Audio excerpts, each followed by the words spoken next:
एक नारा यहाँ पे बड़ा फेमस था कि भी नैना देवी के दर्शन करना आसान है, नैना जी के दर्शन करना आसान नहीं है। फिर वो बीच में कहते हैं कि भी हम तो यहाँ का परिवार का हिस्सा हैं, अगर मैं इतना ही, चलो उनको तो खुशी होनी चाहिए कि भाई अमित सिहाग तो कहीं मिलता नहीं, कहीं रहा ही नहीं, तो उनके लिए, उनके सुपुत्र के लिए तो बहुत अच्छा ईजी चुनाव होना चाहिए, आसानी है चुनाव उनके लिए तो, और क्या समस्या है, इतनी झुंझलाहट क्यों है? वो सीधा कहेंगे हाँ बढ़िया बात है, अगर मैं था नहीं तो जनता अपने आप ही उसका जवाब दे देगी।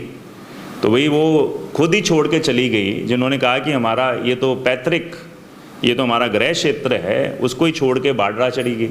आज बाडरा को भी छोड़ दिया शायद, या पता नहीं अभी टिकट अनाउंस होनी है, या छोड़ के अब यहाँ घूम रहे हैं। अब कहते हैं हमने गलती हो गई, हम वापस आ गए। जो आप कह रहे हैं कि मेरे ऊपर सारा दिन टीका टिप्पणी या जिस तरीके की, तो इस बात से स्पष्ट है कि जनता का रुख क्या है। वो मुझे निशाना बनाए और अपने आप ही दर्शाता है एक तो बौखलाहट, अपने आप जो इतने समय से बौखलाहट है, क्योंकि उनके पास खुद सरकार में रहते हुए कुछ दिखाने को नहीं है। ये बड़ा दुर्भाग्यपूर्ण है जब सत्ता की इतनी बड़ी, जो सत्ता की चाबी की तिजोरी की चाबी खोल ली, जो भी अपनी चाबी से वो तिजोरी तो खोल ली, मगर कुछ दिखाने के लिए नहीं है जनता के लिए। तारीख के अंदर उनको ये खुद वो मानते हैं कि चुनाव सही मायने में कौन जीतने जा रहा है, और उसको दिखाते हुए वो अपनी झुंझलाहट आए दिन करते हैं। अब उनकी निम्न स्तर की जो है, निचले स्तर की जो बयानबाजी है, झूठ बोलने की आदत है। एक आगे व्यवस्था है कि एक आचार संहिता लगती है। आचार संहिता आप भी मानेंगे इसीलिए लगाई जाती है ताकि सभी लोग निष्पक्ष रूप से अपना मत का विचार कर सकें। अब वो जाकर जिस प्रकार का जो आज, क्योंकि काम दिखाने के लिए नहीं है, झुंझलाहट है, लोगों ने नकार दिया, तो प्रलोभन देने का जो प्रयास खुलेआम चल रहा है।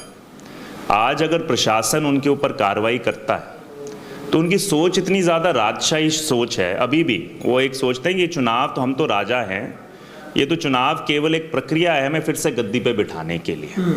तो उस राजशाही सोच के साथ वो सोचते हैं कि हम पे तो ये आचार संहिता लागू होनी नहीं चाहिए, हम तो जाके कुछ करें, ये आचार संहिता कहाँ से हमारे लिए आ गई। दर्द हो रहा है कांग्रेस में, केवी सिंह को दर्द हो रहा है, आपको दर्द हो रहा है कि मैं लाइब्रेरी खोल रहा हूँ। वो कह रहे हैं कि मैं कोई नशे की दुकान थोड़ी ना खोल रहा हूँ, आप भी एक छोड़ो, दो लाइब्रेरी आप भी खुलवा दो, कहते हैं। देखिए सही बात है कि 4.5 साल आपके पास सरकार की ताकत थी, आपको इतना लाइब्रेरी खोलने की इच्छा थी, हम तो उसका समर्थन करते हैं।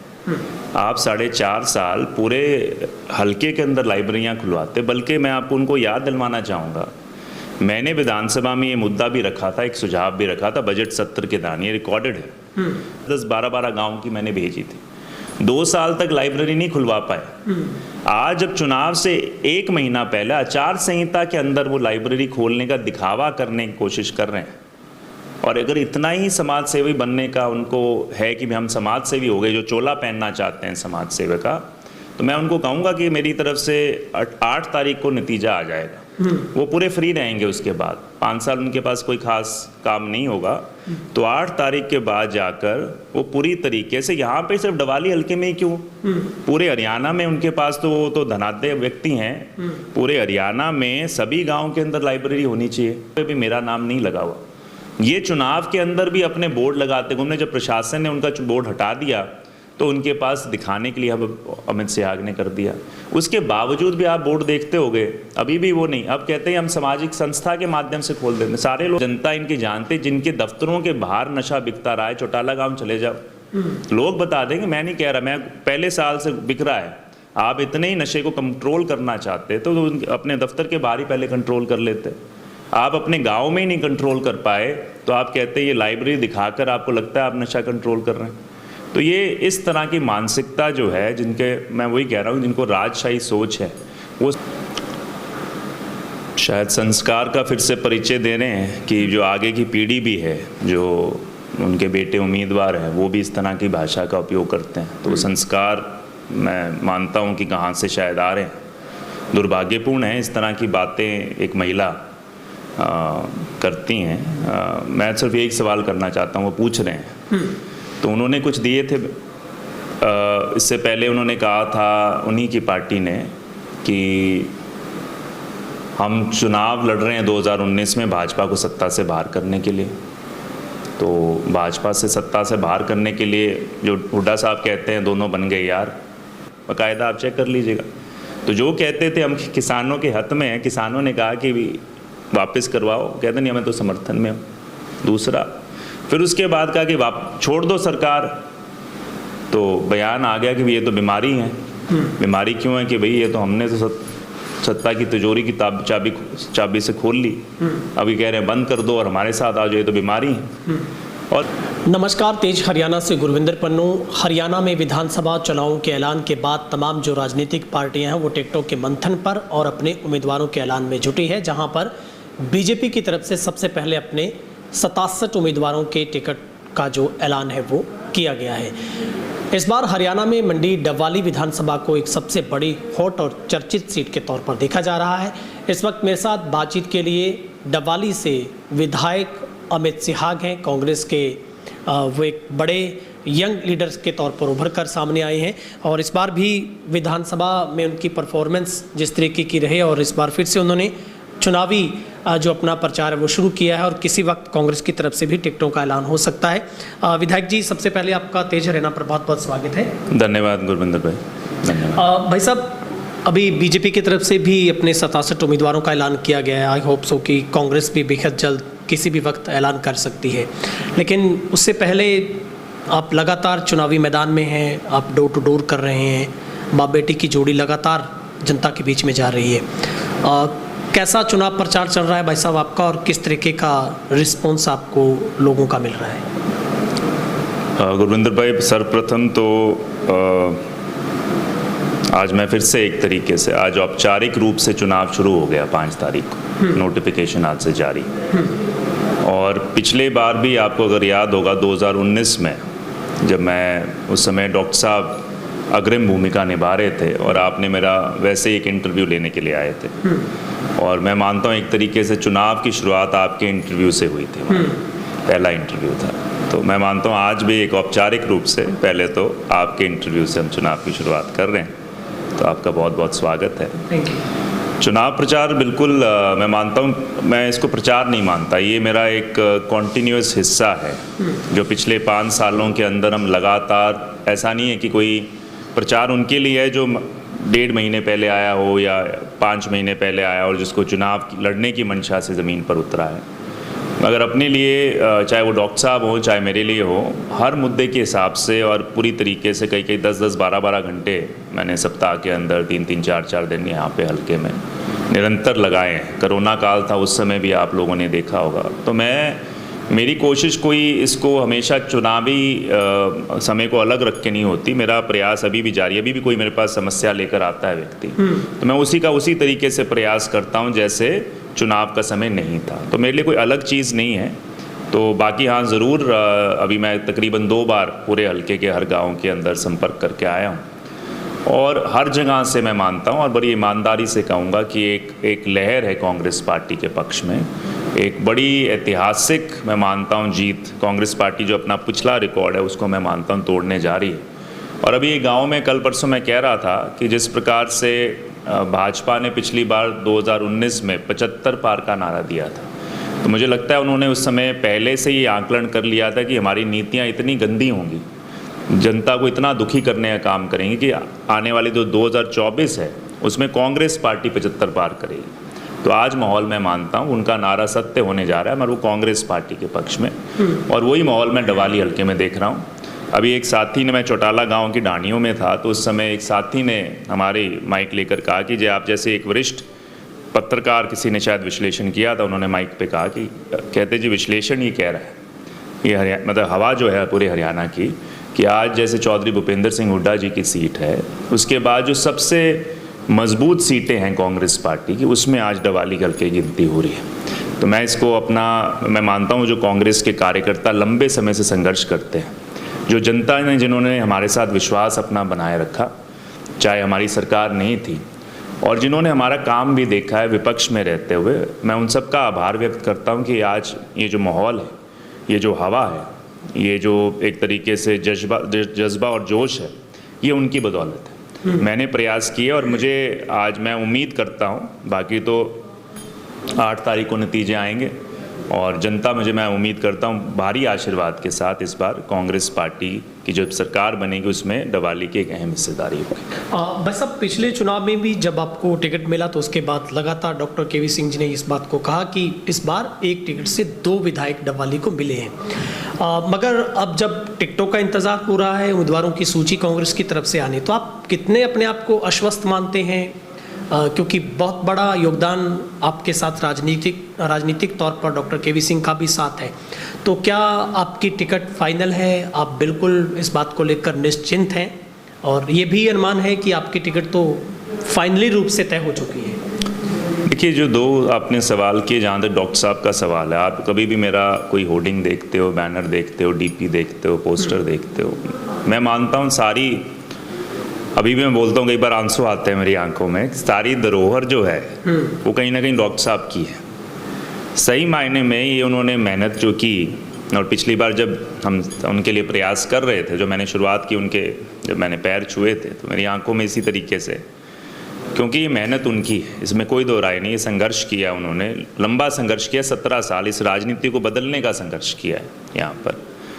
और आज मेरा हमेशा से ही है और आजीवन ये नारा रहेगा, मैं नहीं हम।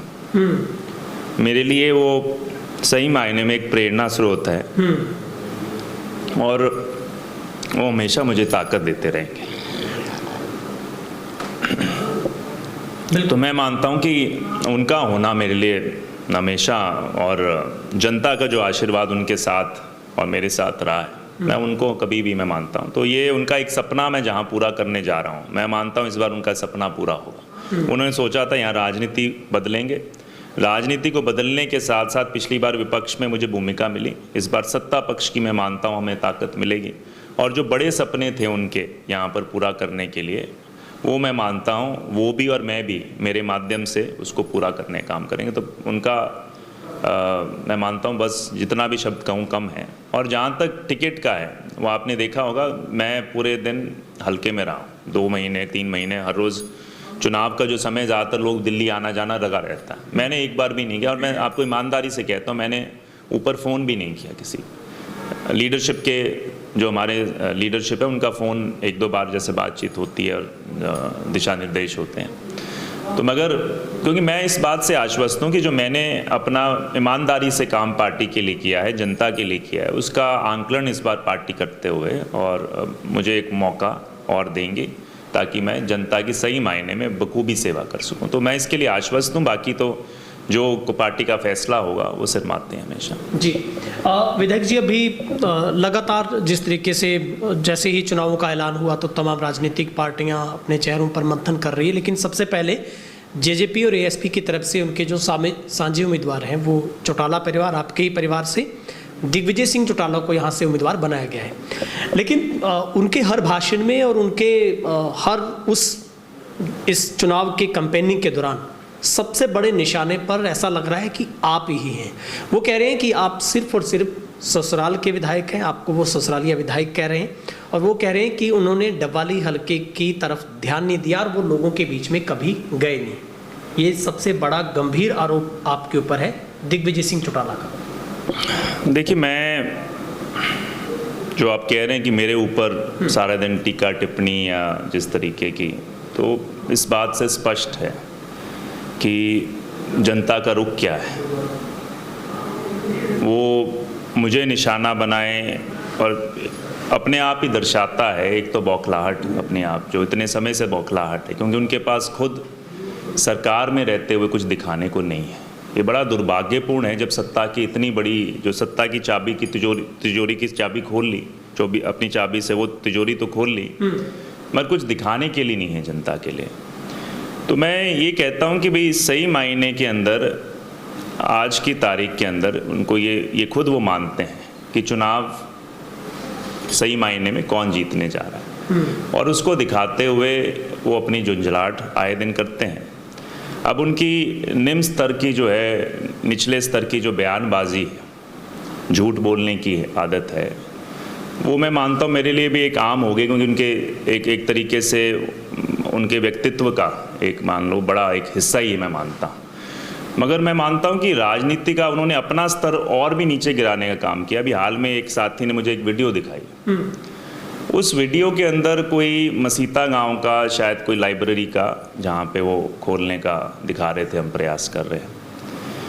उसके अंदर उन्होंने एक बहन और एक छात्रा से का एक तरीके से उपयोग करके अपने झूठ को परोसने के लिए एक छात्रा तक का उपयोग किया, एक बहन का, एक बेटी का उपयोग करने का काम किया। मैं इससे ज़्यादा निंदनीय नहीं मानता कि आज एक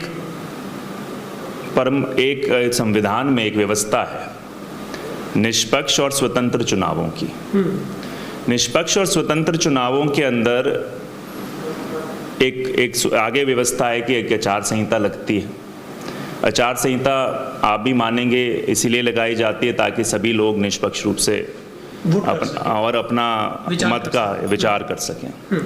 अब वो जाकर जिस प्रकार का जो आज क्योंकि काम दिखाने के लिए नहीं है, झुंझलाहट है, लोगों ने नकार दिया, तो प्रलोभन देने का जो प्रयास खुलेआम चल रहा है।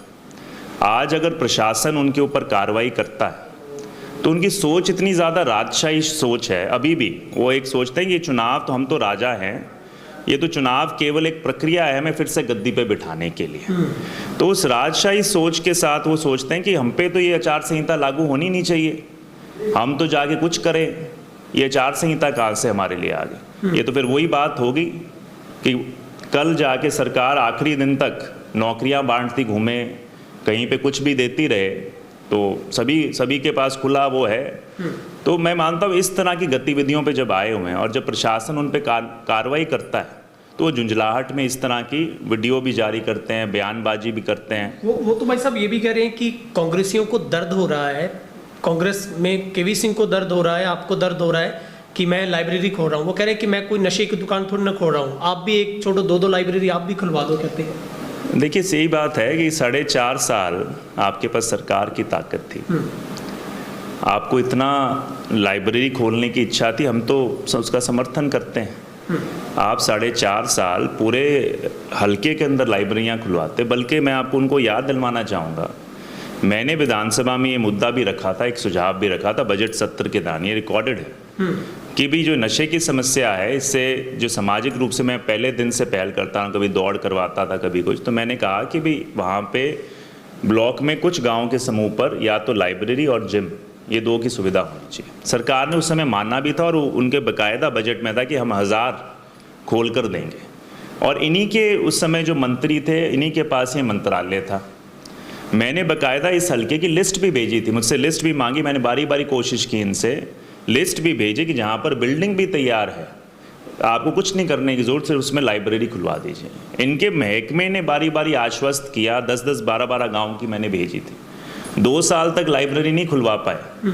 आज जब चुनाव से 1 महीना पहले आचार संहिता के अंदर वो लाइब्रेरी खोलने का दिखावा करने की कोशिश कर रहे हैं, और अगर इतना ही समाज सेवी बनने का उनको है कि हम समाज सेवी हो गए, जो चोला पहनना चाहते हैं समाज सेवा का, तो मैं उनको कहूँगा कि मेरी तरफ से 8 तारीख को नतीजा आ जाएगा। वो पूरे फ्री रहेंगे, उसके बाद 5 साल उनके पास कोई खास काम नहीं होगा, तो 8 तारीख के बाद जाकर वो पूरी तरीके से, यहाँ पे सिर्फ डवाली हल्के में ही क्यों, पूरे हरियाणा में उनके पास तो वो तो धनाढ्य व्यक्ति हैं, पूरे हरियाणा में सभी गाँव के अंदर लाइब्रेरी होनी चाहिए। क्यों, अगर वो हरियाणा को अपना परिवार तो मानते होंगे, या सिर्फ पूरे हरियाणा में लाइब्रेरी खोलें। और मैं आपको आश्वस्त करता हूँ, अमित शाह आश्वस्त करता हूँ, जहाँ पे उन्होंने मेरी मदद नहीं की, मैं लाइब्रेरी खोलना चाहता था, मेरी मदद नहीं की, मैं कहता हूँ जब हरियाणा में कांग्रेस की सरकार हो, मेरे पास आ जाएं, जहाँ या फ़ोन पे कह दें कि भी ये लाइब्रेरी खुल रही है जी, मदद करवाइए, जहाँ पे मैं उनके लिए खुद उनकी, चाहे वो अपना बोर्ड भी लगवाना चाहे, मैं खुद उनकी मदद करा के लाइब्रेरी खुलवाऊँगा। ये मेरी आश्वस्त हो। फ़र्क मेरे और उनमें क्या है, मैंने लाइब्रेरी का शुरू किया, आप चले जाइए भारूखेड़ा गांव, किस दिन इंटरव्यू करना वहाँ जाकर, सावित्रीबाई फुले लाइब्रेरी है, उस लाइब्रेरी मैं शुरू किया जी, मेरी मंशा है लाइब्रेरी खोलने की। मैंने लोगों को जागृत किया कि भी आप आइए शुरू कीजिए। उन्होंने मुझे अप्रोच किया कि जी भाई साहब हमारी लाइब्रेरी बनी हुई है, हमें इसको, मैंने कहा बढ़िया है। तो जो उन्होंने मुझसे समर्थन माना, मैंने उस समय कंप्यूटर, वर्ल्ड क्लास कंप्यूटर्स और आर्थिक सहायता उनको दी। मगर मैंने ये नहीं कहा कि पहले मेरा बोर्ड लगाइए ऊपर, अमित शाह का बोर्ड आएगा, मैं नहीं, हम लिखा होगा तब मैं लूँगा लाइब्रेरी। मैंने कहा आपकी लाइब्रेरी है, मेरी तरफ से अनुदान है। आधे लोगों को ये भी नहीं पता होगा कि अमित शाह की तरफ से कंप्यूटर है। मैं उसका वहाँ पे कोई बोर्ड नहीं, वो करता नहीं घूमता। सुखेरा खेड़ा गांव चले जाओ, वो स्क्रैच से लाइब्रेरी बनी। मैं घूमता था गांव में, जब भी भाषण देता था कि मेरी सोच है आप लाइब्रेरी खोलिए, जो युवा मेरे पास आएंगे। पर मैंने एक कंडीशन रखी थी, इस तरीके से लाइब्रेरी की नहीं, मैंने कंडीशन रखी थी कि भाई जहाँ पे युवा, जो जागरूक युवा हैं, पहले वो अपना एक समूह बनाओ और वो जिम्मेवारी लो कि उसका रख रखाव आप लोग करोगे, तभी मैं आपको सुविधा दूंगा। तो सुखेरा खेड़ा वाले एक जागरूक लोग आए, कुछ उनमें से सरकारी कर्मचारी भी हैं, उन्होंने कहा जी हम खोलने को तैयार हैं। आज उनसे पूछिए जाके, वहाँ पर मैंने सुविधा दी, साथ में आर्थिक सहायता दी और लाइब्रेरी, वहाँ पर भी मेरा नाम नहीं लगा हुआ। ये चुनाव के अंदर भी अपने बोर्ड लगाते घूमने, जब प्रशासन ने उनका बोर्ड हटा दिया तो उनके पास दिखाने के लिए अब अमित शाह ने कर दिया। उसके बावजूद भी आप बोर्ड देखते होगे, अभी भी वो नहीं। अब कहते हैं हम सामाजिक संस्था के माध्यम से खोल देंगे। सारे लोग सामाजिक संस्था लगा के धनाढ्य तो इतने घूम रहे हैं, सारे खोलने लग जाए कि हाँ भी चुनाव आ गया अब हम लाइब्रेरी। तो जनता इनकी जानते, जिनके दफ्तरों के बाहर नशा बिकता रहा है, चौटाला गाँव चले जाओ, लोग बता देंगे। मैं नहीं कह रहा, मैं पहले साल से बिक रहा है। आप इतने ही नशे को कंट्रोल करना चाहते तो अपने दफ्तर के बाहर ही पहले कंट्रोल कर लेते। आप अपने गांव में ही नहीं कंट्रोल कर पाए तो आप कहते हैं ये लाइब्रेरी दिखाकर आपको लगता है आप नशा कंट्रोल कर रहे हैं। तो ये इस तरह की मानसिकता जो है, जिनके, मैं वही कह रहा हूँ, जिनको राजशाही सोच है, वो सोचते हैं जो हम करना चाहें, उनको सिर्फ झूठ परोसना आता है। उन्होंने पहले भी वही परोसा है, चुनाव से पहले जो उनकी पार्टी का सारे पोल जनता के सामने, किसान खुद बता देंगे क्या क्या बोला है, और आज भी उनके सामने है। तो मेरे कुछ ज़्यादा, मैं उन पर मतलब अपना समय भी व्यर्थ नहीं करना चाहता। मेरी निशाना और मेरी सोच जनता की तरफ है, जनता क्या कह रही है, मैं उनकी बात सुनता हूँ, वो उनके बयान ज़्यादा मुझे मायने नहीं। जी, अभी भाई साहब नैना सिंह चौटाला हैं, बाडा से विधायक, यहाँ से पूर्व विधायक है, उन्होंने भी एक बयान दिया अपने भाषण के दौरान कि डवाली से जो पिता पुत्र हैं वो 5 साल डरते, किसी को इसलिए डरते रहे कि चाय का कप ना पिलाना पड़े, और रेस्ट हाउस में उन्होंने वक्त गुजार दिया या फिर अपने ससुराल में रहे। और उन्होंने दूसरा कहा कि वो कह रहे हैं, कांग्रेसी कह रहे हैं कि पैसे जेजेपी से ले लो, वोट हमें दे देना। तो उन्होंने एक बयान दिया कि इनको तो लात से मारो अगर गांव में वोट मांगने आए तो। शायद संस्कार का फिर से परिचय दे रहे हैं कि जो आगे की पीढ़ी भी है, जो उनके बेटे उम्मीदवार हैं, वो भी इस तरह की भाषा का उपयोग करते हैं। तो वो संस्कार मैं मानता हूँ कि कहाँ से शायद आ रहे हैं। दुर्भाग्यपूर्ण है इस तरह की बातें एक महिला करती हैं। मैं सिर्फ एक सवाल करना चाहता हूँ, वो पूछ रहे हैं। तो उन्होंने कुछ दिए थे, इससे पहले उन्होंने कहा था, उन्हीं की पार्टी ने, कि हम चुनाव लड़ रहे हैं 2019 में भाजपा को सत्ता से बाहर करने के लिए। तो भाजपा से सत्ता से बाहर करने के लिए जो हुड्डा साहब कहते हैं दोनों बन गए यार, तो झूठ सिद्ध हो गया। दूसरी बार फिर उन्होंने कहा कि हम तो किसान और कमेरे, हर भाषण में पहली शुरुआत होती किसान और कमेरे, किसान और कमेरे। आप जब भी आएंगे भाषण तो शुरू बड़े उससे, देवीलाल जी की तस्वीर है जो किसानों के मसीहा हैं, और उन्होंने कहा कि भी हम तो किसानों के संघर्ष।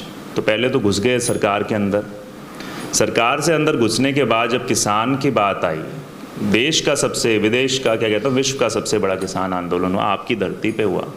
किसानों ने 2 विकल्प रखे, या तो आप कुर्सी के साथ साथ, या तो आप अगर सरकार में घुस ही गए हो उनको मनाने का काम करो कि भी कानून वापस ले लें। उधर क्या कि आपके पास आज तक का इंटरव्यू है, उप मुख्यमंत्री खुद के बयान में, तो समर्थन करता हूँ कानूनों का, ये बयान है उनके, बाकायदा आप चेक कर लीजिएगा। तो जो कहते थे हम किसानों के हक में हैं, किसानों ने कहा कि भी वापस करवाओ, कहते नहीं हमें तो समर्थन में हो। दूसरा, फिर उसके बाद कहा कि छोड़ दो सरकार, तो बयान आ गया कि ये तो बीमारी है। बीमारी क्यों है कि भाई ये तो हमने तो सत्ता की तिजोरी की चाबी से खोल ली, अभी कह रहे हैं बंद कर दो और हमारे साथ आ जाओ, ये तो बीमारी है। और उसी तरीके से उनसे पूछिए, फिर उन्होंने कहा था कि बुढ़ापा पेंशन भी 5,000 रुपये देनी है। तो जो 5,000 के, आप जैसे एक मीडिया कर्मी ने उनके किसी उप मुख्यमंत्री जी से शायद बात की, उन्होंने कहा कि भी हम तो उप मुख्यमंत्री हैं, हमारे पास तो केवल 11 ही महकमे हैं, हम मुख्यमंत्री बनेंगे फिर सोचेंगे। तो जो इस तरह की विश्वसनीयता रखते हैं और आज जिनके पास कुछ दिखाने के लिए नहीं है, तो मैं मानता हूँ उनके पास इस तरह की अमर्यादित बयानबाजी के अलावा मैं मानता हूँ शायद कुछ बचा नहीं अब वो झुंझलाहट में उसी तरीके से। और सिर्फ यही कह सकता हूँ कि भाई आज अगर मेरी माता जी बाहर जाके कहीं भी किसी जनता के बीच में होती, तो मैं मानता हूँ वो चाहे विरोधी भी होता तो उसको आशीर्वाद देने का काम करते। अगर इस तरह की भाषा का प्रयोग कर रहे हैं तो फिर मैं मानता हूँ कि उनको कुछ थोड़ा सा और बाकी जो जवाब तो जनता उनसे पिछले उनके टेन्योर में मांगती थी। एक नारा यहाँ पे बड़ा फेमस था कि भी नैना देवी के दर्शन करना आसान है, नैना जी के दर्शन करना आसान नहीं है।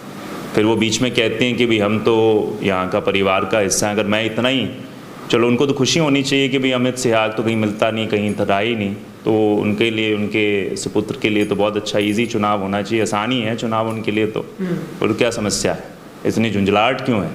वो सीधा कहेंगे हाँ बढ़िया बात है, अगर मैं था नहीं तो जनता अपने आप ही उसका जवाब दे देगी। तो वही वो खुद ही छोड़ के चली गई जिन्होंने कहा कि हमारा ये तो पैतृक, ये तो हमारा गृह क्षेत्र है, उसको ही छोड़ के बाडरा चली गई। आज बाडरा को भी छोड़ दिया शायद, या पता नहीं अभी टिकट अनाउंस होनी है, या छोड़ के अब यहाँ घूम रहे हैं। अब कहते हैं हमने गलती हो गई, हम वापस आ गए। तो उनकी, तो ये आपके सामने है सीक्वेंस ऑफ इवेंट। पार्टी बनी, हाथ मिला लिया, किसानों के मुद्दे के ऊपर किसानों को ही एक तरीके से दरकिनार कर दिया, बुढ़ापा पेंशन की बात बोली, कुछ बोली, सब पे क्या नहीं अब तो हमारे पास ताकत नहीं है। तो जिनकी विश्वसनीयता ही नहीं है और वो आके इस तरीके से बयानबाजी करें जैसे कि हम, वही राजशाही सोच है कि हम तो खड़े होके किसी के बारे में कुछ भी कह सकते हैं। बट मैं मानता हूँ जनता जागरूक है। आखिरी सवाल भाई साहब, जब इस बार इस हॉट सीट पर इतना ज़बरदस्त मुकाबला होने जा रहा है, कितनी बड़ी चुनौती आप देखते हैं? क्योंकि इसी गढ़ में, जिस गढ़ में पहले इनेलो का डंका बजता था, लेकिन जब आप यहाँ पर आए तो आपने एक रिकॉर्ड तोड़, एक ऐतिहासिक यहाँ से जीत दर्ज की। तो इस बार भी 2024 का सत्ता का सबसे बड़ा महासंग्राम है। कितनी बड़ी चुनौती देखते हैं और कितने अपने आप को आप फिट मानते हैं इस चुनाव में? देखिए, मैं पिछले चुनाव में भी था, पिछले चुनाव में भी आप खुद जानते हैं कि किस प्रकार से सभी का एक सोच थी कि भाई कैसा चुनाव है। सब सोचते थे कि नहीं, मैं उस समय भी आश्वस्त था, क्योंकि मुझे ये था कि भी उस समय जो जनता का रुख था, मैं उसको देखते हुए था कि जनता चाहती है, और उस समय उन्होंने मौका दिया, मैं उनका धन्यवाद करता हूँ। और आज भी मेरा प्रतिस्पर्धा हमेशा मेरे साथ रहती कि हर रोज़ मैं कुछ बेहतर प्रयास करूँ, और मैं उसी प्रयास के अंदर लगा हुआ हूँ। और मुझे पूरी जिस प्रकार से जनता का आशीर्वाद मिल रहा है, मैं मानता हूँ कि चुनाव के अंदर एक ऐतिहासिक बहुमत के साथ जनता एक जनादेश देगी। और इस बार लंबे समय बाद, शायद 91 में आखिरी बार कांग्रेस पार्टी की सरकार थी और कांग्रेस पार्टी का विधायक था। तो 91 के बाद मैं मानता हूँ पहला मौका होगा जब कांग्रेस पार्टी की सरकार और विधायक दोनों साथ होंगे, फिर मिलकर जब वो ताकत बनेगी तो मैं मानता हूँ इस हल्के के बेहतर काम के लिए बड़ा कामयाब रहेगी। चर्चा ये भी भाई साहब कि जिस तरीके से आपको सर्वश्रेष्ठ विधायक का पुरस्कार मिला और अब आप कह रहे हैं कि लहर कांग्रेस की है, तो क्या माना जा सकता है अगर जनता आपको मौका देती है तो मंत्री पद भी इस बार अमित सिहाग के हाथ में आ सकता है? तो मैं जाता हूं तो जनता एक तरीके से आशीर्वाद ज़रूर देती है, जनता के एक तरीके से यहाँ पर मन की बात जो मैं कहता हूँ। बाकी मैं मानता हूँ, मैं विपक्ष में भी था, विपक्ष में भी मैंने कभी ये नहीं माना कि भी मेरे पास कुछ ताकत कम है। मैंने हमेशा प्रयास किए और उसमें भी कामयाबी कई जगह पे हासिल हुई बड़े मुद्दों पर। तो आज मैं वही कहता हूँ कि आज जब सरकार होगी उसमें, और ये कह सकता हूँ कि दुगनी ताकत ज़रूर है। वो फैसला तो हाईकमांड ने लेना है, पार्टी ने लेना है, वाहिगुरु भगवान ने लेना है कि भाई क्या आपके भविष्य में लिखा है, जनता ने लेना है। मगर मैं उसके साथ साथ ये ज़रूर आश्वस्त हूँ कि दो बड़ी ताकत मिलेगी, क्योंकि एक डॉक्टर साहब का तजुर्बा यहाँ पर है। उनके तजुर्बे के साथ अगर आपके भाई को, जनता के बेटे को अगर और ताकत मिलती है, प्रशासनिक ताकत, सरकारी ताकत, तो हम मानते हैं, आप खुद देख सकते हैं कि दोनों को मिलके हम बड़े स्तर पर काम कर सकते हैं। तो बाकी तो ये चुनाव के बाद की होए, सरकार बनने के बाद किसको क्या मौका मिलता है। बट मैं मानता हूँ जो भी सरकार में हिस्सेदारी भूमिका हमारी रहेगी, हम बड़े स्तर पर हल्के का विकास करने में कामयाब रहेंगे। ठीक है भाई साहब, बातचीत के लिए बेहद शुक्रिया और बहुत बहुत शुभकामनाएं। धन्यवाद, थैंक यू। तो ये थे हमारे साथ डबवाली से विधायक अमित सिहाग जी, जो बातचीत कर रहे थे। लगातार जैसे ही चुनावों का ऐलान हुआ तो राजनीतिक सरगर्मियां बढ़ गई हैं और पिता पुत्र की जोड़ी इस बार फिर से मैदान में उतरी है। खैर, ये आने वाला वक्त बताएगा कि इस बार 2024 के सत्ता के महासंग्राम में डबवाली का ऐलान क्या होगा। कैमरा पर्सन वकील के साथ गुरविंदर पन्नू, तेज हरियाणा, डबवाली।